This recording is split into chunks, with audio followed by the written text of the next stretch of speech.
আপোনালোক সকলোকে স্বাগতম। মই উৎপল জ্যোতি ওজা, চাৰ্টিফাইড হেল্থ কোচ। আজি আমি কথা পাতিম ডায়েবেটিকৰ ওপৰত। ডায়েবেটিক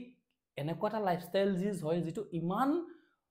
দ্ৰুতগতিত বাঢ়িব ধৰিছে। আজি ভাৰত ডায়েবেটিকৰ কেপিটেল হয়। আপুনি যদি ৰেণ্ডমলি 10জন মানুহ লৈ আহে, তাৰে 6জনৰ পৰা 7জন মানুহৰ গাত হয় ডায়েবেটিক, নহলে প্ৰি ডায়েবেটিক ষ্টেজত পাবই তেওঁলোকৰ ব্লাড টেষ্ট কৰিলে। গতিকে এই বেমাৰটো ইমানকে বাঢ়িছে, যদি আপোনাৰ ফেমিলি হিষ্ট্ৰীত কোনোবা ডায়েবেটিক নাইও, তেনেকুৱাও বহুত মানুহ আজি ডেটত ডায়েবেটিক পেচেণ্ট হয়।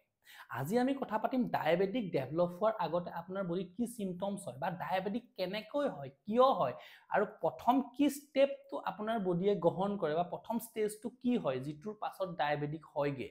আৰু এইটোৰ পৰা আপুনি কেনেকৈ বাচি থাকিব পাৰিব। আপুনি অলপ সজাগতা, সাধাৰণ কেইটামান কাম কৰি ডক্টৰৰ ওচৰলৈ নোযোৱাকৈ আপুনি জীৱনভৰ ডায়েবেটিক নোহোৱাকৈ কেনেকৈ থাকিব পাৰিব, বা প্ৰি ডায়েবেটিক ষ্টেজত আছে যদি আপুনি কেনেকৈ ৰিভাৰ্চ কৰিব পাৰিব, বা প্ৰি ডায়েবেটিক ষ্টেজৰ আগৰ যিটো ষ্টেজ, যিটো কোৱা হয় ইনচুলিন ৰেজিষ্টেঞ্চ, হয়তো বহুতে জানে বা বহুতে নাজানিব পাৰে। তো সেইটো অৱস্থাত কেনেকৈ আপোনালোকে গম পাব যে মই ইনচুলিন ৰেজিষ্টেঞ্চ ফেজত আছোঁ আৰু মই ইয়াক ৰিভাৰ্চ কৰিব লাগে। তো সেইটোৰ ওপৰত বিস্তৃতভাৱে আলোচনা কৰিম। ভিডিঅ'টো শেষলৈকে চাই থাকিব।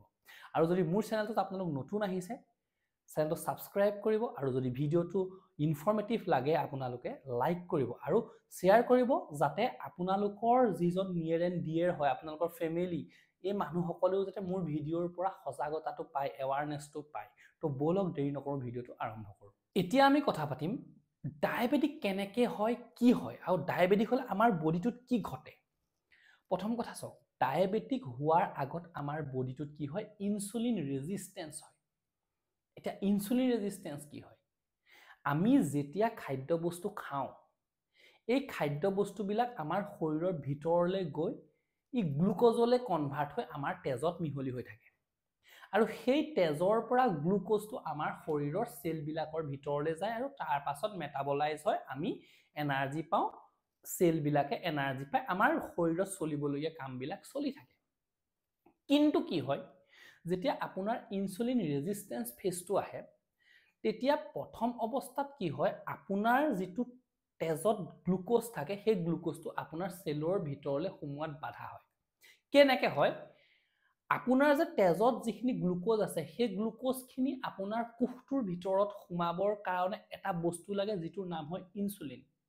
আৰু আমাৰ পাকস্থলীৰ তলতে এটা মেচিন বনাই দিছে ভগৱানে, যিটোৰ নাম হয় পেংক্ৰিয়াছ। আৰু এই পেংক্ৰিয়াছটোৱে কি কৰে, ইনচুলিন বনায়। পেংক্ৰিয়াছটোত বিটা চেল থাকে আৰু ই ইনচুলিন প্ৰডিউচ কৰে। আৰু এই ইনচুলিনটোৱে কি কৰে, এটা চাবিৰ নিচিনা কাম কৰে। আমাৰ যিটো কোষ হয়, সেই কোষটোত গৈ পেলাই নি চাবিৰ নিচিনাকৈ আপুনি ভাবি লওক খুলি দিয়ে, আৰু তাত কি হয়, আমাৰ তেজত থকা গ্লুক'জটো কোষলৈ সোমাই যায়। কিন্তু যেতিয়া আপোনাৰ ইনচুলিন ৰেজিষ্টেঞ্চ লেভেল ডেভেলপ হয়, আপোনাৰ যিটো ইনচুলিন হয়, সেই ইনচুলিনটোৱে কি কৰে, কোষটো খুলিব নোৱাৰে, মানে সেই কোষটোৱে ৰেজিষ্ট কৰে,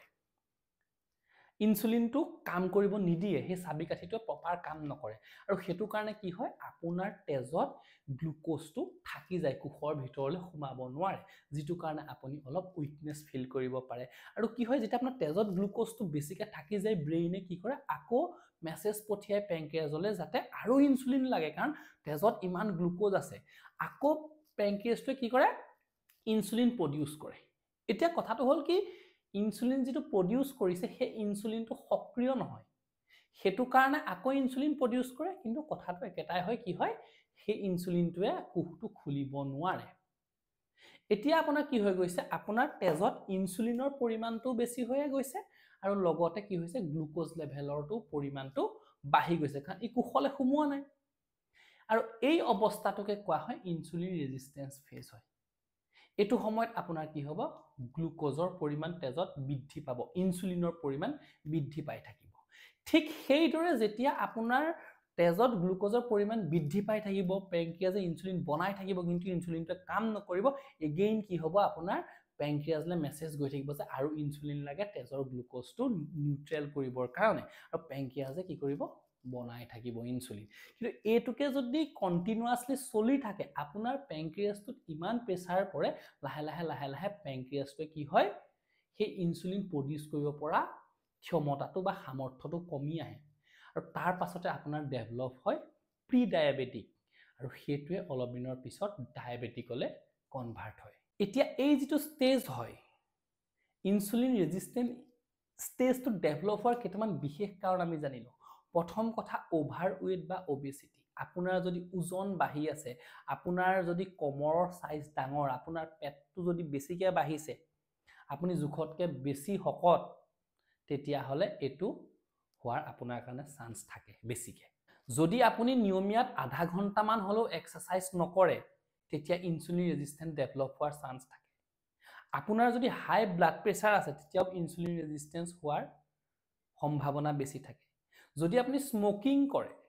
তেতিয়াও আপোনাৰ ইনসুলিন ৰেজিস্ট্যান্স হোৱাৰ আপোনাৰ সম্ভাৱনা বহুত বেছি হয় ইনসুলিন ৰেজিস্ট্যান্স যদি আপোনাৰ ডেভেলপ হৈছে আৰু কিছুমান বেমাৰ মানে আপোনাৰ লগত ইটো ইন্টাৰ ৰিলেটেড হোৱাৰ চান্স থাকে মানে ইটোৰ লগত ইটো ৰিলেচন আছে গতিকে এনেকুৱা বেমাৰ কিছুমানো ডেভেলপ হোৱাৰ চান্স থাকে ঠিক আছে যেনেকৈ PCOS বা PCOD প্ৰবলেম হওক ৰিউমেটয়েড আৰ্থৰাইটিছ হওক আপোনাৰ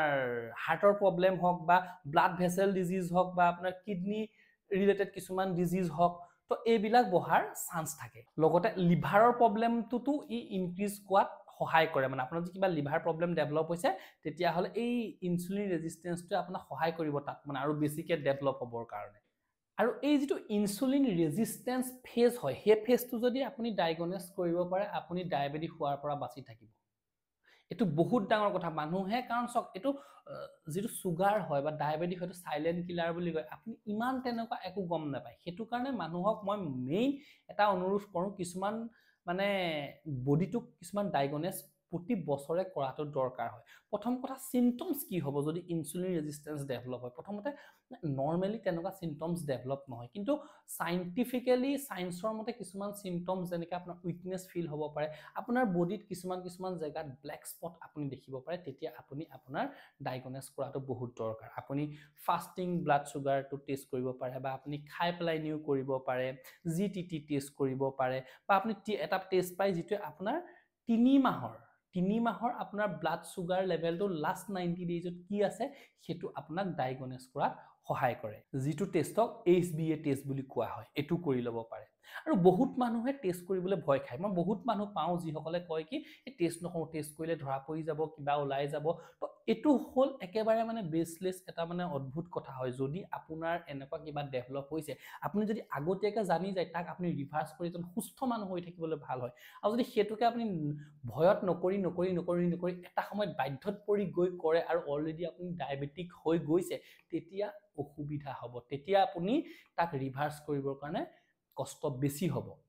আপুনি তেতিয়া ডক্টৰৰ মেডিসিন লব লগাত পৰিব প্ৰথম অৱস্থা পিছলে যদি আপুনি লাইফষ্টাইল চেঞ্জ কৰে ৰিভাৰ্স হোৱাৰ চান্স থাকে তো হেতু কাৰণে মই কওঁ আপোনালোকে অলপ সিম্পটমস যদি পায় আপুনি ইনসুলিন ৰেজিস্ট্যান্স লেভেল বা প্ৰি ডায়াবেটিক ষ্টেজত ডায়াগন'জ কৰি পেলাই নি আপোনালোকে কি কৰক নিজে কিছুমান লাইফষ্টাইল আৰু খাদ্য সলাই পেলাই নি নিজক এটা সুস্থ জীৱনশৈলী প্ৰদান কৰক আৰু এটা সুস্থ লাইফ দিয়ক যাতে আপুনি ডায়াবেটিক পেশেন্ট নহয় এতিয়া আহিছো মেইন কথালৈ আপুনি যদি অলৰেডি ইনসুলিন ৰেজিস্ট্যান্স ফেজত আহি গৈছে আপুনি ডায়াগন'জ হৈ গৈছে আৰু তাৰপিছত আপুনি প্ৰি ডায়াবেটিক ষ্টেজত আছে তো আপুনি এটা কি কৰিব আপুনি কেনেকৈ তাক ৰিভাৰ্স কৰিব আপুনি কি সালসলনি ঘটালে ডক্টৰৰ ওচৰলৈ নোযোৱাকৈ সুস্থ হৈ থাকিব প্ৰথম কথা আপুনি আপোনাৰ জীৱনশৈলীটো সলাব লাগিব আপুনি ডক্টৰৰ ওচৰলৈ নোযোৱাকৈ এজন পেশেন্ট নোহোৱাকৈ সুস্থ হ'বৰ কাৰণে কেইটামান কিন্তু বেলেগ কৰিব লাগিব আজি যিখিনি কৰি আছে সেইখিনি কৰি আজি যি পাই আছে তো বেলেগ কিবা কৰিলে বেলেগ কিবা পাব হেতু কাৰণে প্ৰথম আপুনি ৰেগুলাৰ বেসিছত আধা ঘণ্টা কুছ না কুছ এক্সাৰসাইজ কৰিব লাগিব সেকেন্ড কথা আপুনি ইট ৰাইট প্ৰপাৰ খাদ্য খাব লাগিব যেটো আপোনাৰ স্বাস্থ্যৰ কাৰণে উপযোগী যেটো আপোনাৰ এই ইনসুলিন ৰেজিস্ট্যান্সটো ভাল কৰিব ৰিভাৰ্স কৰিব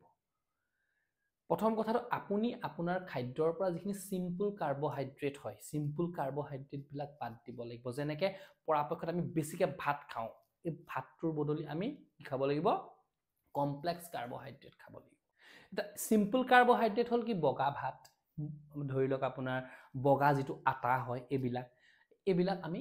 এৰি চলি আমি কি খাব উখোৱা চাউল খাব পাৰো বা লো জিআই যিখিনি চাউল আমি এখিনি খাব পাৰো হোল গেইন খাব পাৰো যেনেকৈ আমাৰ ওটস ডালিয়া বা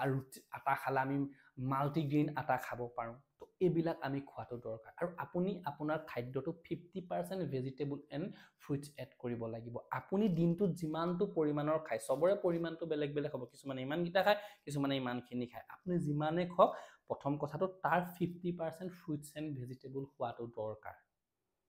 আৰু আপোনাৰ খাদ্যৰ পৰা আপুনি ৰিফাইন্ড কাৰ্বহাইড্ৰেট যেনেকৈ ময়দা এনেকুৱা ধৰণৰ বস্তুবিলাক টোটেলি বাদ দিব লাগিব এড সুগাৰ যিবিলাক আমি চেনি কিনা যিবিলাক চেনি আমি চাহত খাওঁ বা বেলেগত খাওঁ যিবিলাক বস্তু আপোনাৰ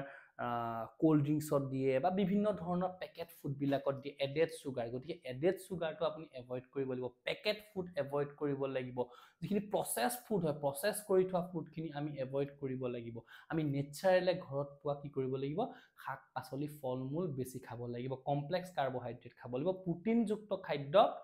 মাহ দাইল মটৰ এনেকুৱা ধৰণৰ বস্তুবিলাক আমি খাব লাগিব আৰু যিখিনি এনিমেল ফেটছ হয় এনিমেল ফেটছটো কম কৰাটো বহুত বেছি দৰকাৰ আৰু আপুনি এটা এডিকুৱেট ৰেষ্টৰ বাবে টাইম দিবই লাগিব আপুনি 6 পৰা 8 ঘণ্টা সময় শুব লাগিব বডিটোক ৰিপেয়াৰ হ'বৰ কাৰণে এটা সময় দিব লাগিব যিদৰে এটা ৰাস্তাত গাড়ী চলি থাকিলে ৰাস্তাটো ৰিপেয়াৰ হ'ব নোৱাৰে ঠিক তেনেদৰে আপুনি বডিটোক যদি ৰেষ্ট নিদিয়ে আপোনাৰ বডিটো ৰিপেয়াৰ হ'ব নোৱাৰে সেইটো কাৰণে কি কৰিব লাগিব আপুনি 6 পৰা 8 ঘণ্টা শুব লাগিব যাতে আপোনাৰ বডিটো ৰিপেয়াৰ হয় আৰু আপুনি ষ্ট্ৰেছ ৰিলিজ কৰিব লাগিব আপুনি ষ্ট্ৰেছ ল'ব নালাগিব ষ্ট্ৰেছ কেনেকৈ নল'ব সেইটো কাৰণে এক্সাৰচাইজ এটা কাৰণ ছেকেণ্ড আপুনি মেডিটেশ্যন কৰিব পাৰে তো এইখিনি যদি আপুনি ফলো কৰে গেৰেণ্টি আপুনি যদি ইনসুলিন ৰেজিষ্টেন্স লেভেলত আছে বা আপুনি যদি প্ৰি ডায়াবেটিক ষ্টেজত আছে আপুনি ডায়াবেটিক হোৱাৰ পৰা এজন সুস্থ মানুহ হৈ থাকিব আৰু এই যিখিনি মই ক'লো সেই লাইফষ্টাইলখিনি যদি আপোনাৰ জীৱনশৈলীত এড কৰে এনেকুৱা এটা লাইফষ্টাইল যদি আপুনি ফলো কৰে আপুনি গ্যাৰান্টি এজন সুস্থ মানুহ হৈ থাকিব পাৰিব ই অকল আপোনাক প্ৰি ডায়াবেটিক বা ইনসুলিন ৰেজিষ্টেন্সৰ পৰা মানে ৰিভাৰ্স নকৰে ই আপোনাক এনাৰ্জি বঢ়াব আপোনাৰ আপুনি নিজে গম পাব আপোনাৰ শৰীৰটোত বহুত ডেভেলপ হ'ব বহুত ইমপ্ৰুভমেন্ট হ'ব তো গতিকে এনেকুৱা ধৰণৰ ভিডিঅ' যদি আৰু পাই থাকিব বিচাৰে চেনেলটোত সাবস্ক্ৰাইব কৰি থব যাতে কোনো ভিডিঅ' মিছ নহয় থ্যাংক ইউ